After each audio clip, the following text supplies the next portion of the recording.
आज मी इथे येत असताना बरेचसे दोन उद्देशाने आलो की निवडणुकीमध्ये संघर्षात्मक सत्ता कशी मिळवायची असते हे जर महाराष्ट्रामध्ये निराकरण शिकायचं असेल तर ते एकच नाव आहे, ते म्हणजे भरतसिंग गोगावले. आज आमचा विकास शेठ जरी व्यासपीठावर नसला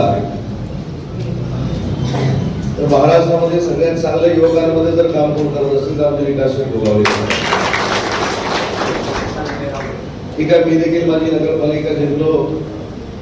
आमच्याकडचा देखील स्ट्राईक रेट हा 99% राहिला.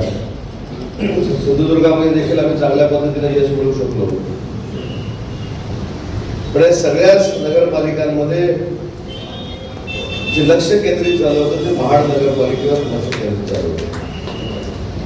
कारण छत्रपती शिवाजी महाराजांची ही पावनभूमी आहे.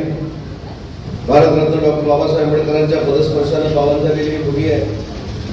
आणि म्हणजे महाडमध्ये नक्की कोणाची सत्ता येणार हे महाराष्ट्राचं सगळ्यांचं लक्ष लागलं होतं. आणि बाळासाहेब भरत शेट्टी दाखवून दिलं की इथं कुणी किती दादागिरी केली. भरत शेठचं नाव भरत शेठ आहे, पण काल पत्रकार परिषदेमध्ये सांगितलं की तो गरिबांचा शेठ आहे. या महाडमध्ये भरत शेठला स्वीकारलं जातं हे महाड